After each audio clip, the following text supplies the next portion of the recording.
it just keeps on spooking. Donald Trump is making headlines this week as the investigation into his campaign's collusion with Russia continues.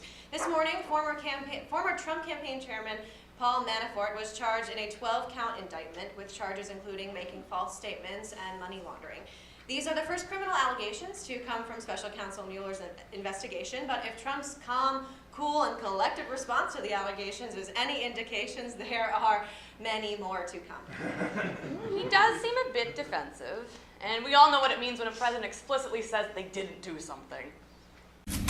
I did not have sexual relations with that woman. It means you did it! Yeah, he said he did. You did. God, watching the Trump administration fall apart is better than any show on TV right now. It's like watching Game of Thrones, but instead of dragons and the Iron Throne, it's fake Melanias running around and waiting for Donald Trump to post a meme to Twitter and accidentally start a war. There is, however, just as much incest going on. That's the real scare for the night.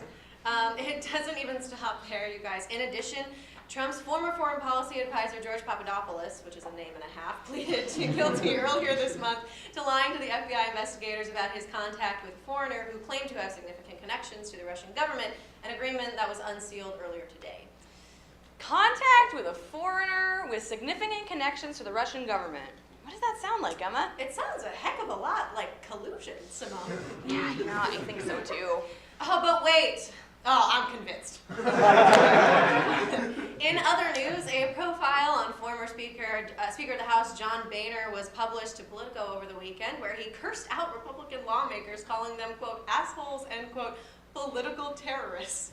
Clearly, John Boehner doesn't know the first rule of making fun of people. He's walking around telling Jason Shevitz to fuck off while having a last name Boehner.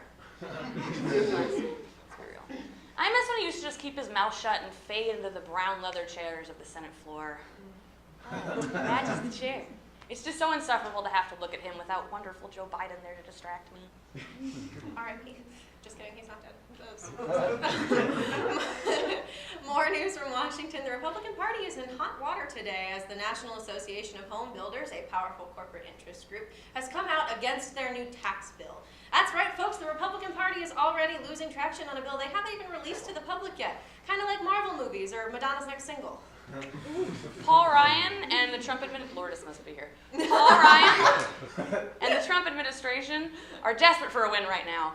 With midterm elections on the way, some are saying that the failure of this tax bill could result in the end of Paul Ryan's political career in 2018, which, honestly...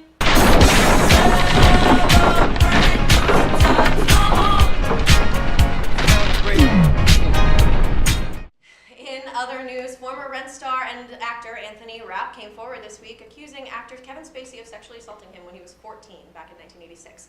Kevin Spacey seized the opportunity to tell the world that he is, quote, now choosing to live as a gay man, which means that Kevin Spacey has officially chosen a worse time to come out than my cousin at Thanksgiving last year. I was there, it was bad. We learned a lot about Anthony Rapp coming forward with these allegations. First of all, and it was pretty obvious, Kevin Spacey's gay. That old Marine from American Beauty was right all along. And secondly, and equally as obvious, Kevin Spacey's a piece of shit. And finally, a cat rescued from the streets of Los Angeles late last week was discovered to have been born without an anus. A GoFundMe has already been created to help fund the surgery necessary to help little Cluck, that's the cat's name. But if they're looking for free assholes, I know a place where they're giving them away as we speak. Woo! We have a great show for you guys tonight. Our guest is writer of the upcoming show The Poker Game, Andrew Tater. Woo! Kyle Leonard will be our featured comic this evening.